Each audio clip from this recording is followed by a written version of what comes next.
Hola a todos, buenos días. Qué bueno poder estar reunidos otra semana más. Y bueno, por lo menos cada uno desde sus casas y damos gracias a Dios por la bendición de poder tener todas estas plataformas digitales.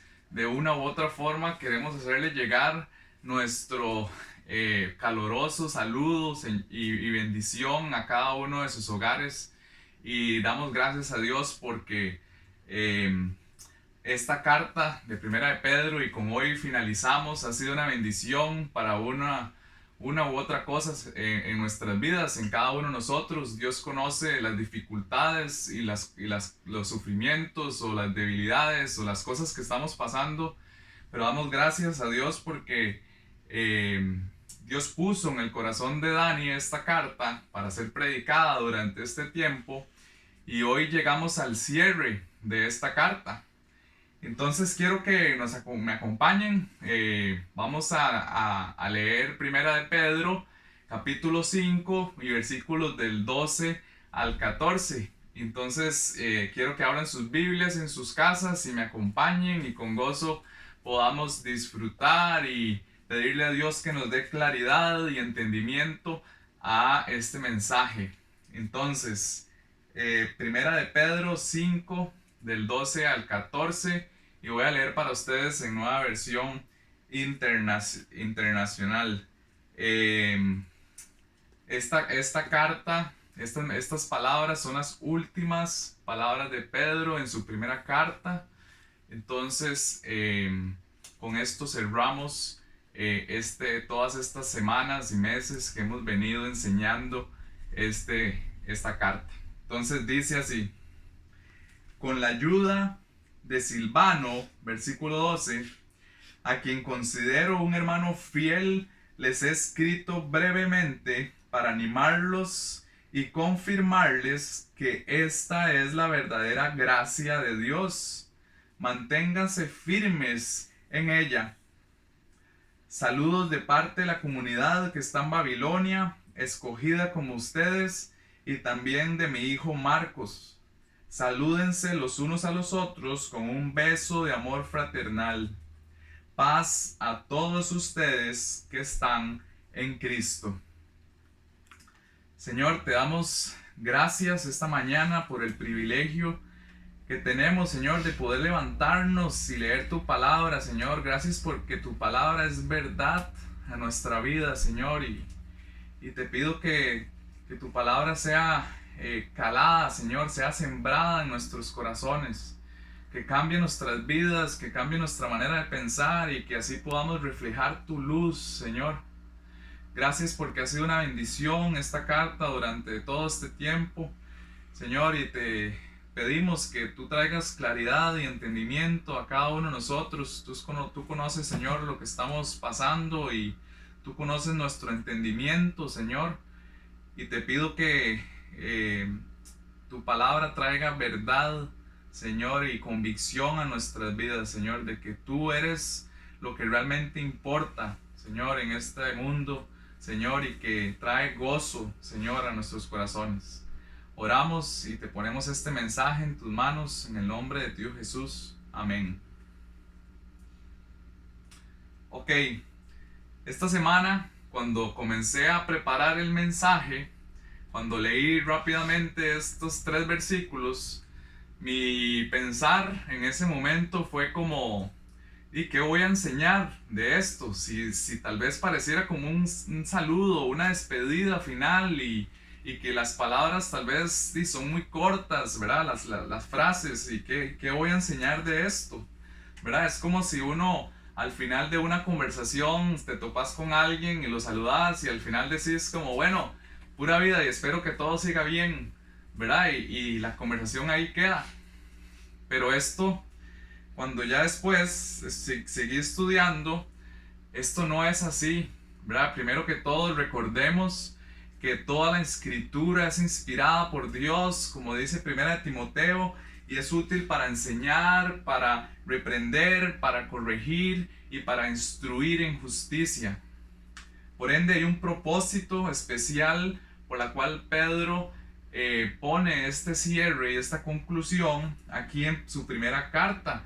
Y es nuestro deseo, y es mi deseo, de que esta mañana podamos entrarle a este texto, escudriñándolo y escarbándole y tratar de sacarle el mejor provecho posible, ¿verdad? Y cuando entramos a este texto con un poquito más de detalle, podemos ver que hay palabras claves que Pedro utiliza aquí, y encontramos palabras de recomendación, encontramos palabras de saludo, encontramos palabras también de ánimo o exhortación, y encontramos también finalmente palabras de bendición a la iglesia.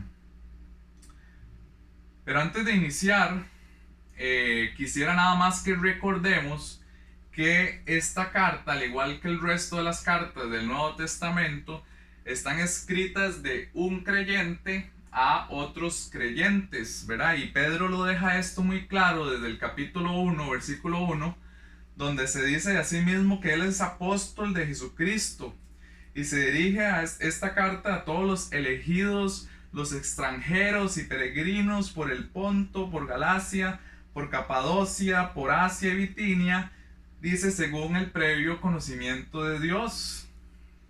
Y que de igual forma, eso es como si nos estuviera hablando el día de hoy a la iglesia Casa Vida, Nosara y el resto de las iglesias de todo el mundo. Entonces, el primer punto, dicho esto, quiero que veamos esta palabra de recomendación que encontramos en este texto. Dice la primera parte del versículo 12, dice de esta manera: con la ayuda de Silvano, a quien considero un hermano fiel, les he escrito brevemente. Ahora, recordemos que Silvano, ¿verdad? ¿Quién es este Silvano? Silvano, estudiando un poco de quién era este hombre, dicen los comentaristas bíblicos, ¿verdad? De estudios que ellos han hecho, de que este Silvano es el mismo Silas que encontramos en el libro de los Hechos. De hecho, se dice que Silas es la forma abreviada de Silvano, ¿verdad? Es como que si yo le dijera a Laura, mi esposa, le dijera Lau, o por ejemplo a Mercedes le dijéramos Merce o Mercy, ¿verdad? Como muchos le decimos. Silas era el nombre abreviado de Silvano. Entonces, si leemos Hechos 15, vemos a este Silas, que era un hombre que gozaba de la confianza y la estima de muchos de los hermanos de la iglesia primitiva, de los primeros años de la iglesia, y gozaba de la estima y la confianza también de los apóstoles.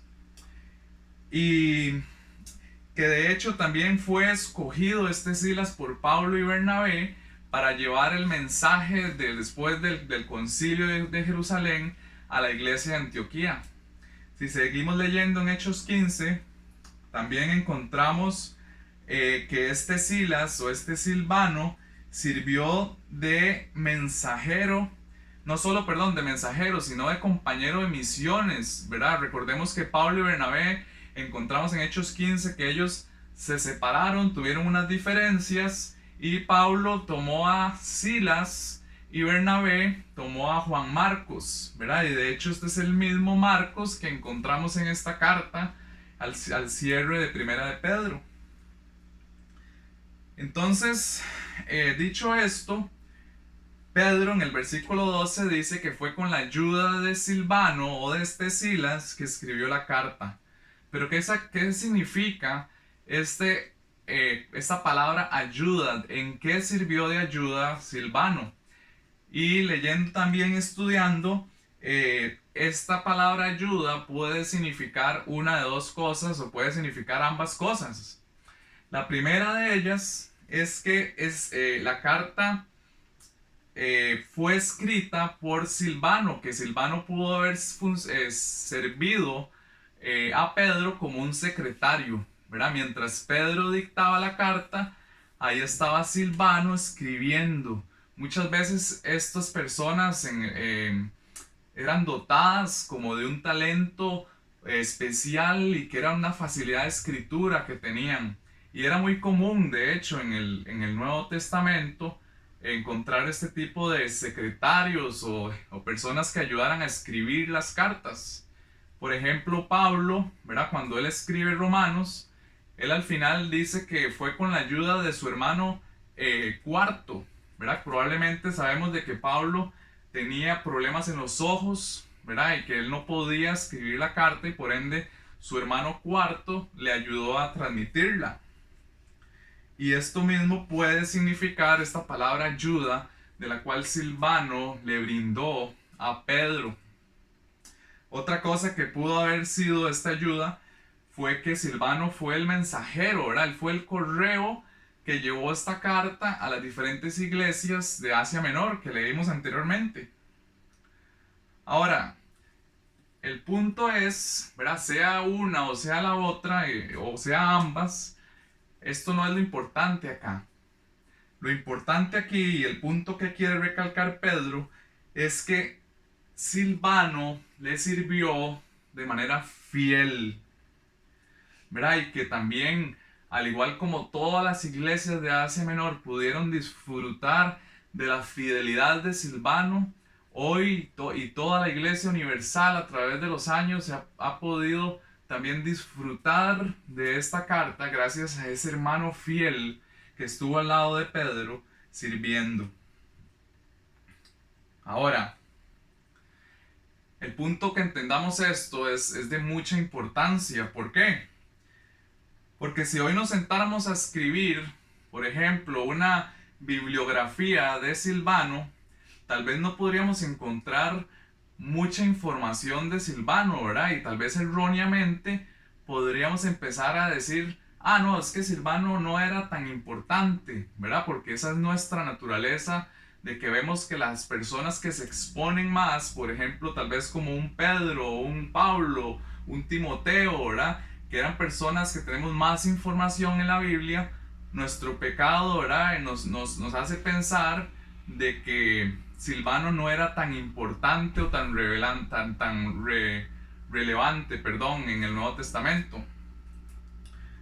Pero eso no es así, ¿verdad?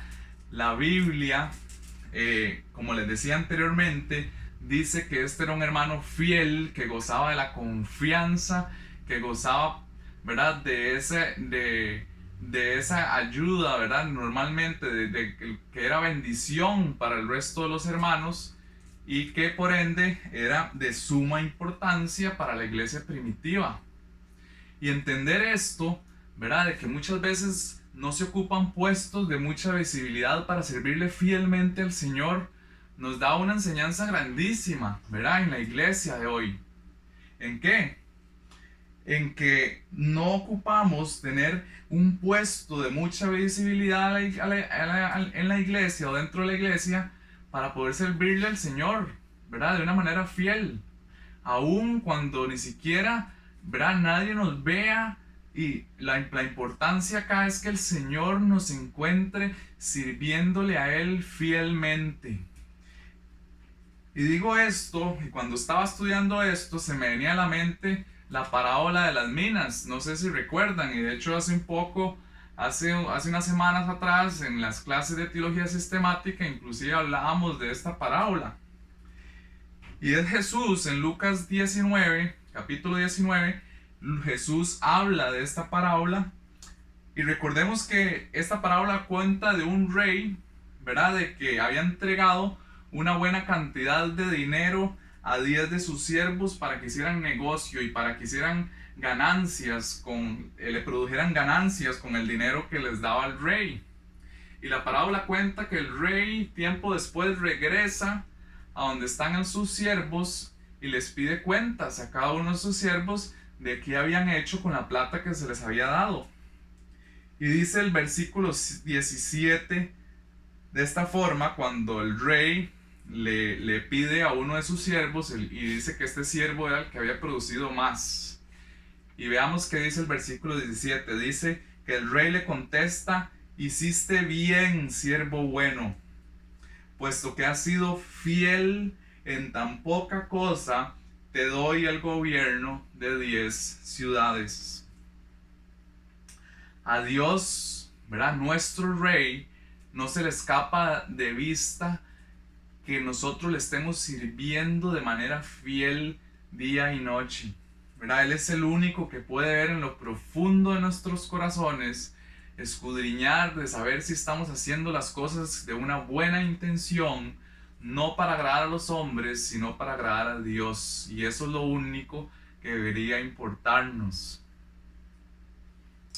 Ahora, quiero recalcar aquí que este servicio fiel a la iglesia no es como un traje de gala, ¿verdad? No es como un traje de gala que yo me pongo y voy a la fiesta y cuando llego a mi casa me quito el traje y me pongo la panta y me pongo la camiseta de tirantes y listo, y me echo al sillón.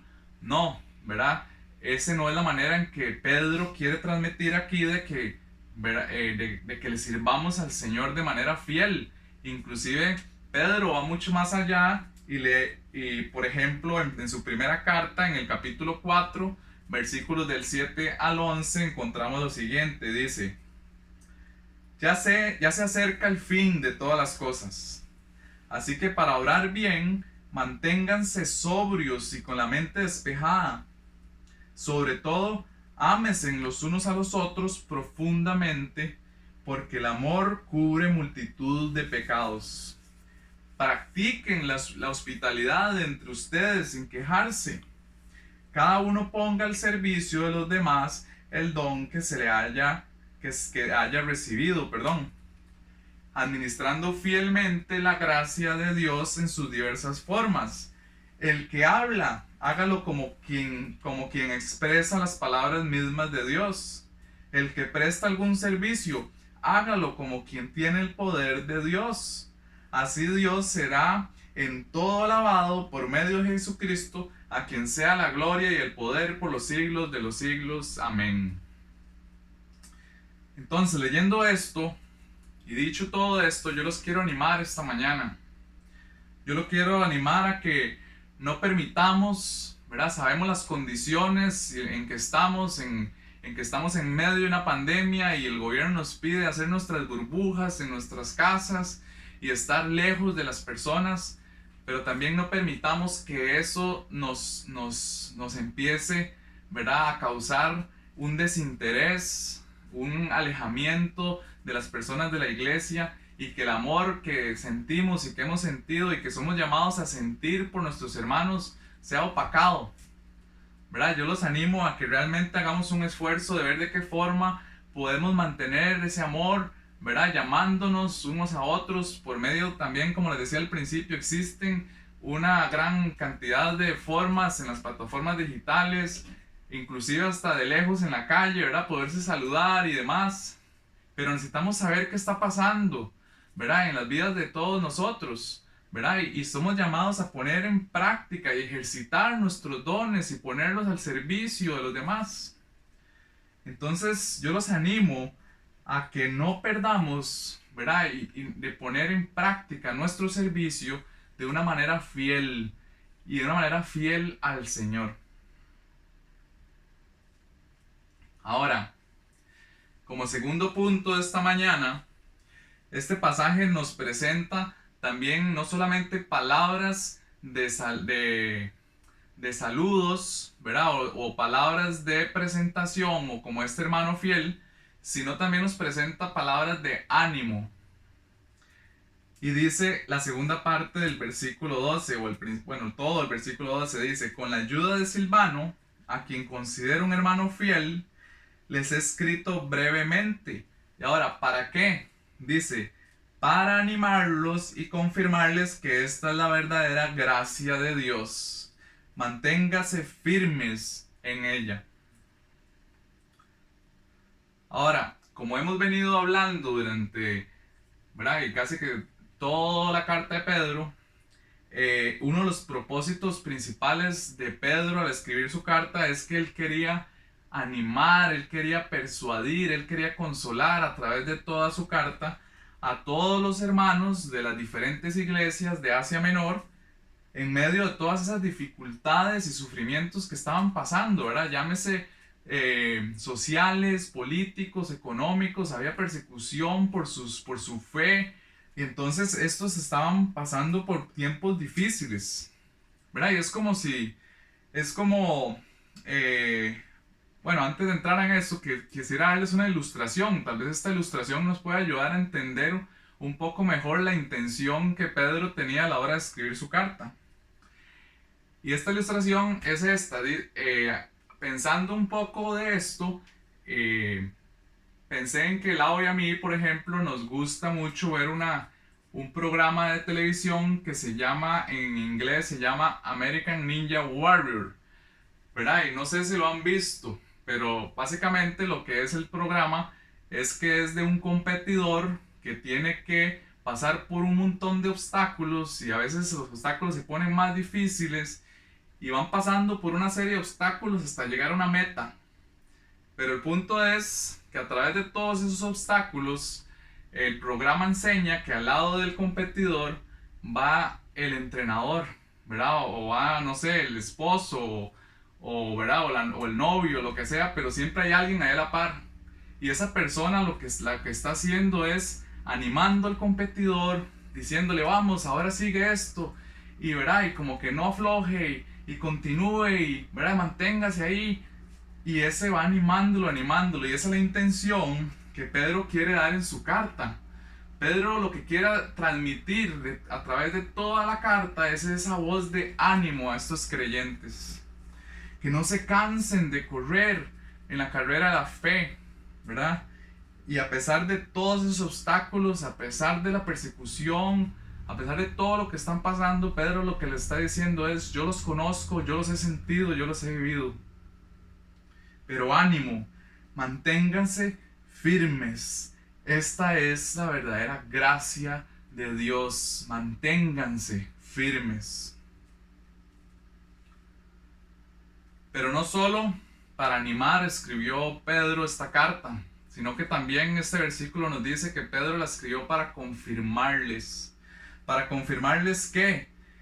Confirmarles que la salvación que ellos habían recibido a través de la gracia de Dios no era simplemente una ilusión, ¿verdad? Sino que era algo verdadero, algo real. En Primera de Pedro, versículo 1 y capítulo 10, Pedro escribe lo siguiente, dice: los profetas que anunciaron la gracia reservada para ustedes estudiaron cuidadosamente esta salvación.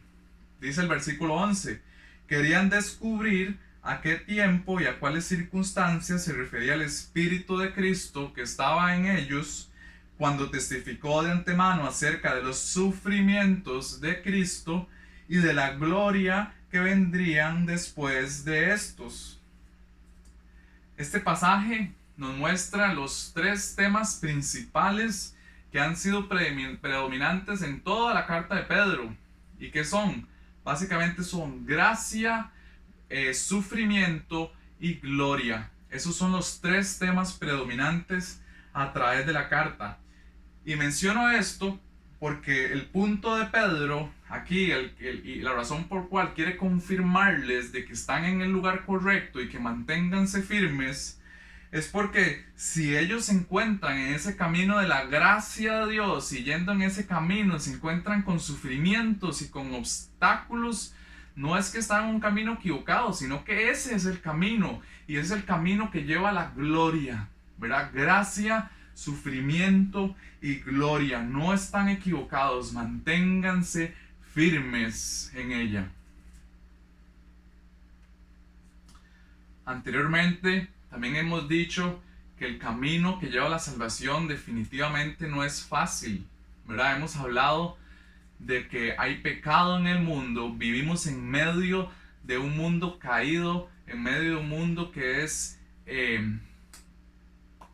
lleno de pecado, de idolatría, odio a Dios, que odia su palabra, y por ende hay sufrimiento, por ende los hijos del Señor sufren porque hay resistencia a la verdad de Dios.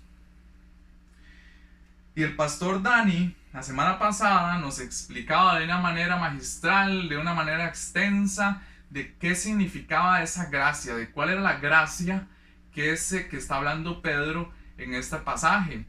y tal vez no quiero extenderme mucho de nuevo en esto, y si no vieron el mensaje de la semana pasada, los invito a sentarse con papel y lápiz a ver el mensaje de Dani y poder entender más esta gracia de la cual Pedro nos está hablando aquí.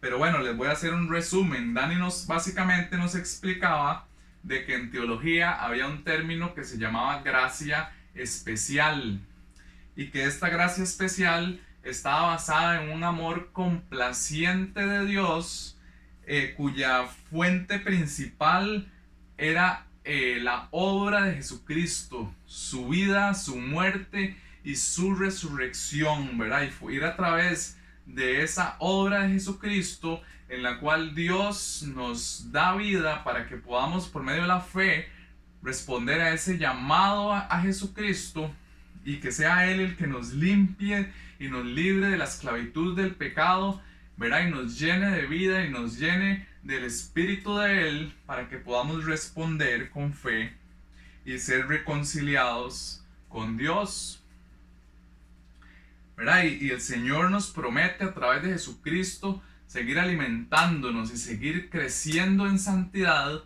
al lado de Él, ¿verdad? Y en compañía de Él. Ahora, Pedro a través de su carta nos recuerda y nos hace una lista de cuál es esa gracia y cuál es esa verdadera gracia de la cual Dios demanda que caminemos en Él. Y Pedro a través de su carta nos hace una descripción de todas esas cosas, ¿verdad? Y dice que Él demanda de que seamos santos en todo lo que hagamos, ¿verdad? De que trabajemos en nuestra salvación con temor y temblor, que seamos humildes, que seamos sumisos, que nos amemos los unos a los otros, que nos mantengamos sobrios, que oremos los unos a los otros, que nos regocijemos en medio de todos los sufrimientos, que no nos sorprendamos de que si estamos sufriendo, de que este es el camino de la gracia de Dios que nos lleva a la gloria, que confiemos plenamente en nuestro Dios. Y así continúa Pedro a través de su carta de que esta es la verdadera gracia de Dios. Pero hay algo súper importante que Dani nos recalcó, y Dani nos decía que ni locos se nos ocurra hacer esto por nuestras propias fuerzas, porque no se puede, nunca lo vamos a lograr. La única forma de poder lograr esto es que esas fuerzas provengan de la gracia de Dios. Es Dios el que nos da las fuerzas, es Dios el que nos da el ánimo para continuar caminando firmes en la fe. Dios en su palabra es como ese entrenador que les decía ahora. Él está ahí al lado de nosotros, Él conoce nuestros dolores, conoce nuestras debilidades, y Él nos anima y nos equipa para continuar en la carrera, ¿verdad? A pesar de los obstáculos, para que podamos llegar a la meta. Y ese es nuestro Dios, Él no nos va a abandonar. Ahora, como tercer punto, este pasaje de Pedro también menciona palabras de saludo, ¿verdad? Vimos las palabras de recomendación, vimos las palabras de ánimo, y ahora vamos a ver palabras de saludo. Y dice el versículo 13: saludos de parte de la comunidad que está en Babilonia, escogida como ustedes, y también de mi hijo Marcos. Estudiando este pasaje esta semana, pude encontrar que muchos comentaristas coinciden de que Pedro está usando aquí el nombre de Babilonia no para referirse a Babilonia misma, sino para referirse a Roma. En tiempos del apóstol Pedro, Roma era conocida como la Babilonia, ¿verdad? Para los judíos. Cuando Pedro menciona Babilonia, los judíos sabían a qué se estaba refiriendo con Babilonia, ¿verdad? Y es que Babilonia era una ciudad perversa del siglo VI antes de Cristo. Ya para tiempos de Pedro ya Babilonia no existía, ¿verdad? Pero Pedro lo menciona aquí para recordar todo el sufrimiento que el pueblo de Dios había sufrido durante el cautiverio que el rey Nabucodonosor había causado en ese tiempo. Este pueblo de Babilonia era un pueblo reconocido por el pecado, por la maldad, por el paganismo, por la idolatría. Un pueblo totalmente que odiaba a Dios y rechazaba a Dios sobre todas las cosas, ¿verdad? Pero lo que Pedro está diciendo aquí es que en medio de toda esa idolatría, ese paganismo, toda esa maldad en ese lugar, había una iglesia que estaba ahí predicando acerca de la gracia de Dios. Saludos de parte de la comunidad que está en Babilonia, escogida, como ustedes, está en medio de la comunidad de Babilonia. Ahora, esta era una forma de Pedro de decirles a estos creyentes que están ahí, es como decirles, hey, ¿verdad? Ustedes que están pasando dificultades en medio de la fe y en medio de todo ese sufrimiento, quiero que sepan que ¿verdad? Mírenos a nosotros, quiero que sepan de que no están solos, no es algo nuevo, no se sorprendan, ¿verdad? Vendrán tiempos difíciles y pueden ser que peores de los que están pasando, pero no olviden que en medio de todo eso hay una iglesia, ¿verdad? Que está predicando acerca de la gracia de Dios, y de la misma forma de que nos está equipando a nosotros, los va a equipar a ustedes.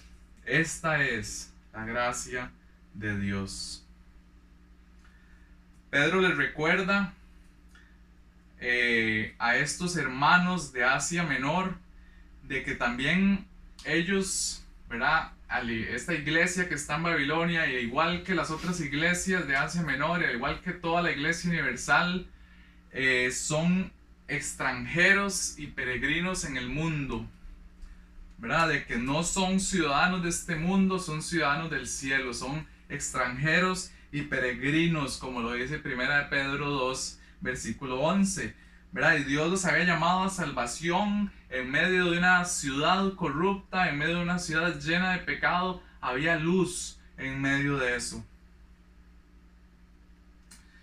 Y estudiando esto, me puse a pensar de que qué importante es que sepamos esto el día de hoy, porque no sé si a ustedes les ha pasado muchas veces que vemos tanto mal en el mundo, tanta corrupción, que nos ponemos a pensar de que qué va a pasar con la iglesia, ¿verdad?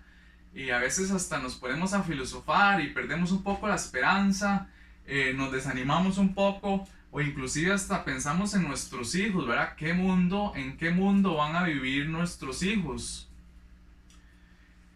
Y entendiendo este pasaje, ¿verdad? Que es algo muy importante, vemos que a pesar de cuánto mal hay en el mundo, el Señor Jesucristo ha mantenido su iglesia a través de todos los años. El Señor Jesucristo ha prometido, ¿verdad?, mantener su iglesia.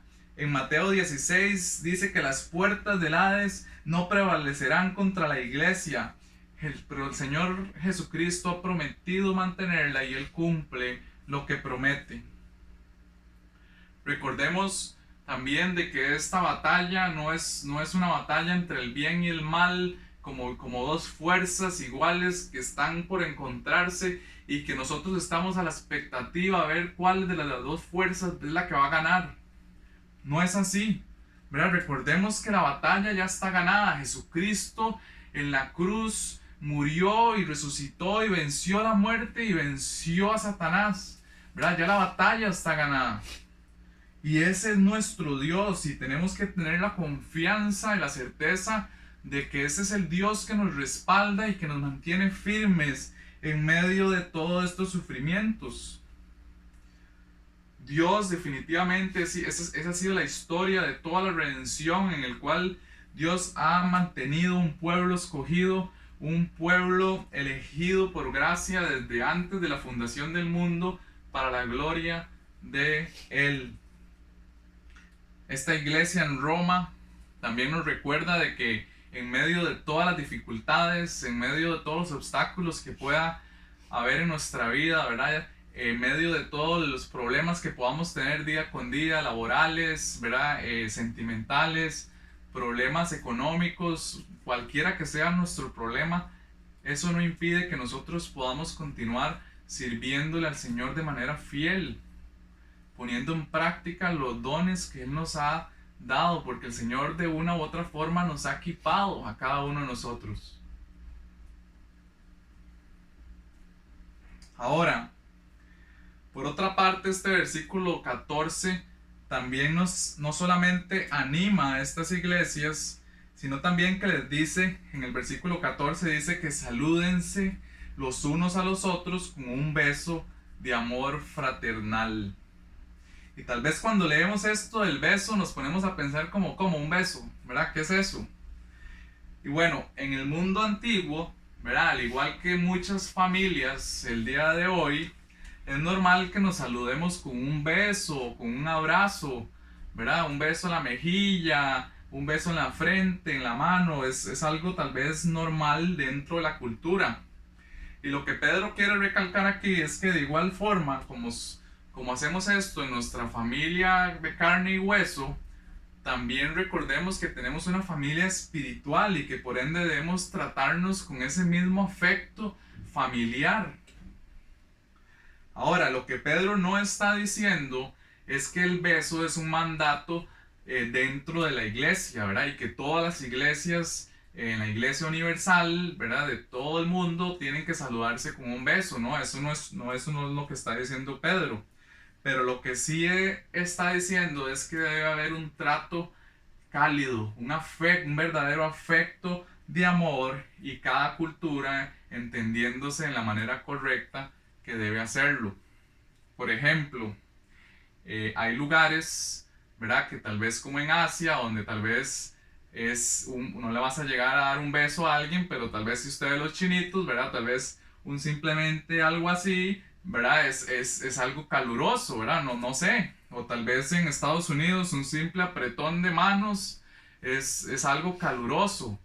Nosotros en Latinoamérica somos un poco más cálidos, ¿verdad? Nos gusta abrazarnos, nos gusta saludarnos con un beso, ¿verdad? Y lo que Pedro está diciendo aquí es que independientemente de la cultura tenemos que entender nuestra cosmovisión, la cultura donde nos movemos, pero lo que él quiere es que mostremos ese amor fraternal, ese afecto familiar para, para poder amarnos unos a otros. Pedro nos llama, y esa es la línea que he tenido durante toda su carta, a amarnos unos a otros. Y ese amor debe ser evidente dentro de la iglesia. Estudiando un poco, encontré algo que escribió Wayne Grudem en uno de sus comentarios bíblicos y él menciona lo siguiente, dice, es mucho más difícil enojarse con alguien que uno acaba de abrazar o besar. Y es mucho más fácil sentirse aceptado dentro de una comunidad que le ha dado una cálida bienvenida. Este tipo de saludo debe entenderse como una muestra de expresión de amor genuino en Cristo. La iglesia, al igual que en nuestras casas, por ejemplo, es un lugar donde también tenemos que tomar decisiones, donde tenemos que conversar con nuestros hermanos, donde tenemos que seguir adelante y donde hay diferencias, ¿verdad? Muchas veces. Y por eso es que Wayne Grudem está aquí diciendo que es más difícil enojarse con alguien de que acabas de recibir un abrazo y un beso y una alegría, ¿verdad? Y que mantengamos eso, ¿verdad? De que somos llamados a que entendamos de que tenemos una familia en Cristo y que esa familia no son extraños, ¿verdad? Sino que todos esos creyentes que están dentro de la iglesia son los mismos que vamos a estar durante toda la eternidad en la gloria de Dios compartiendo. Entonces, por ende, mostremos ese amor de familia los unos por los otros.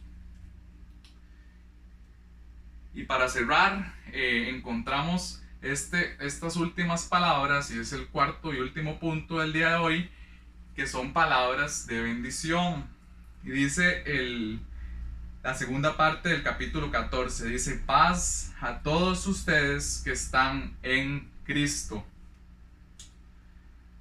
Pedro concluye su carta deseando a estos lectores de que tengan paz.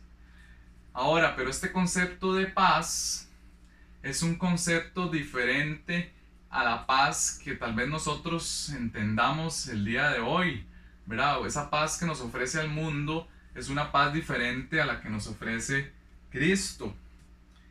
Veamos que Pedro conecta en este versículo la palabra paz con la palabra Cristo, ¿verdad? Dice, paz a ustedes que están en Cristo, ¿verdad? Pedro hace esa conexión.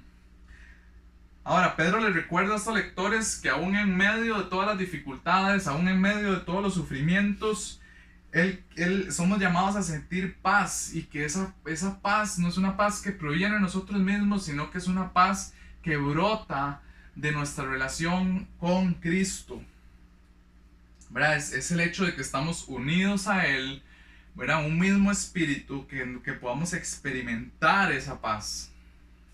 Ahora, ¿cómo podemos entender esa paz, verdad? ¿Qué es exactamente esa paz? Y dice un comentarista que esta paz es una tranquilidad interior y un sentido de seguridad de aquel que sabe que ha sido reconciliado con Dios, ¿verdad? Es esa tranquilidad de saber de que la relación que estaba rota, ¿verdad?, con nuestro Señor por nuestro pecado, a través de Jesucristo nuestros pecados han sido pagados y nuestra relación con nuestro Dios ha sido restablecida, ¿verdad? Y ahora tenemos paz.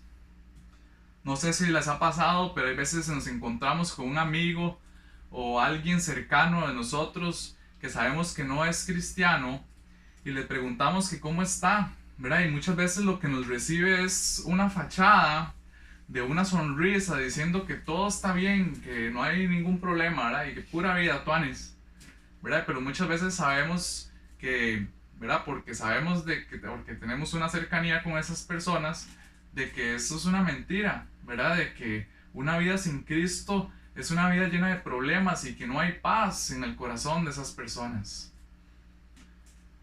¿verdad? Pedro está hablando aquí de esa tranquilidad interior en el alma del hombre, y que aún en medio de todas esas dificultades podemos sentir esa paz, ¿verdad? Porque esa paz proviene de nuestra relación con Cristo.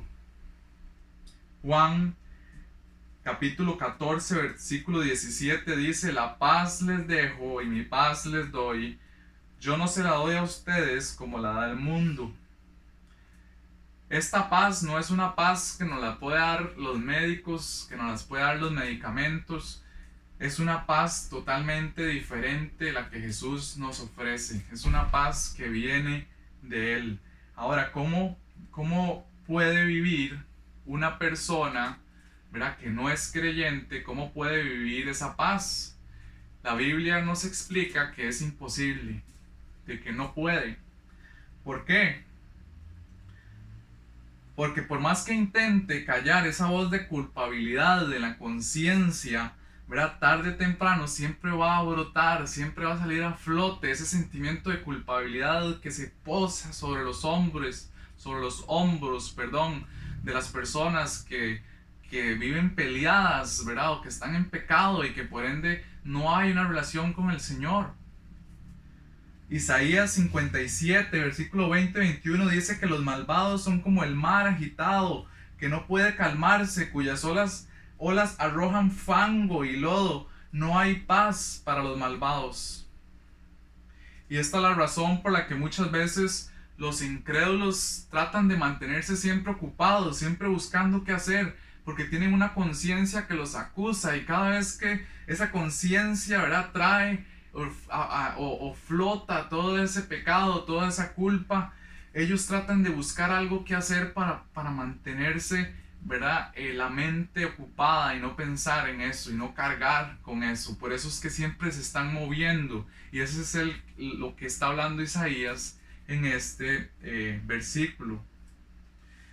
Entonces, al menos que nosotros hayamos realmente logrado arrepentirnos de nuestro pecado y hayamos creído y hayamos caído rendidos a los pies de Cristo, sabiendo de que Él es el único que nos puede dar salvación por medio de la fe en Jesucristo, por su obra en la cruz, ¿verdad?, sabiendo de que Él murió por nuestros pecados, que Él murió clavando todos mis pecados en la cruz y que todas mis deudas han sido pagadas y que todos mis pecados han sido arrojados al fondo del mar, y que Jesús promete y Dios promete no acordarse jamás de ellos, ¿verdad? De que nuestra cuenta está limpia y que toda la justicia de Cristo nos ha sido acreditada a nosotros. Y solamente cuando entendemos esto y caímos rendidos en arrepentimiento y fe en Jesucristo y aceptamos de que Él es el Señor y Salvador de nuestras vidas, esa paz puede venir a nosotros, porque la relación con nuestro Dios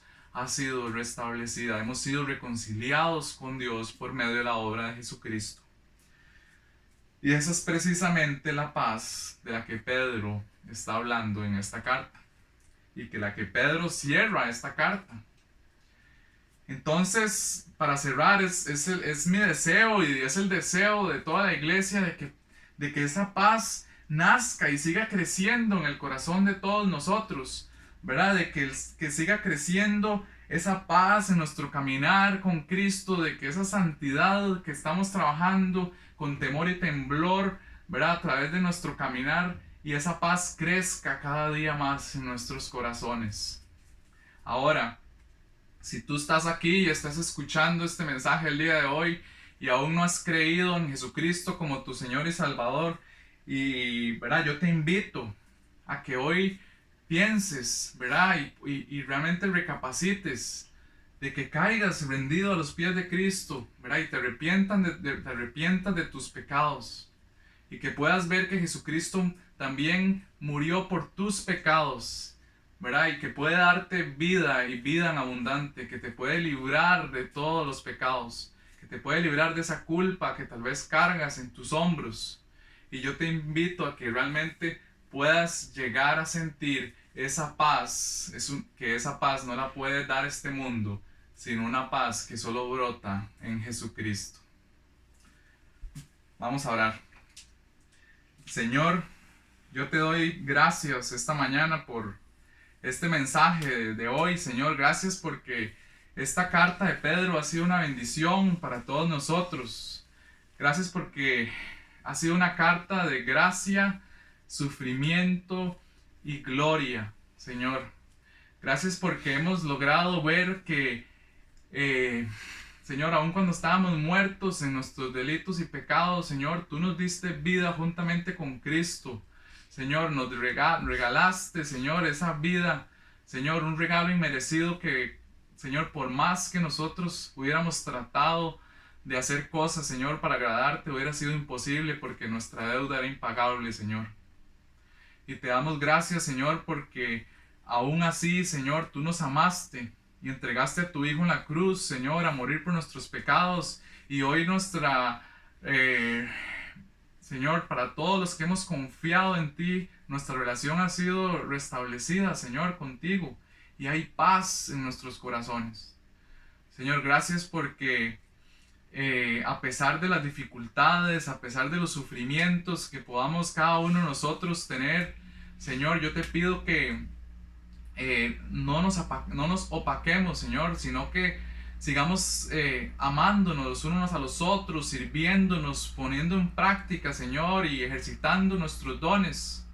Señor, que esta iglesia sea una luz en medio de un mundo de pecado, Señor, y que podamos aún así gozarnos en medio de todo esto, Señor, sabiendo de que nos espera la gloria, Señor, por una eternidad.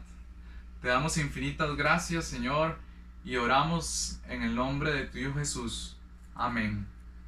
Gracias y nos vemos la otra semana. Chao.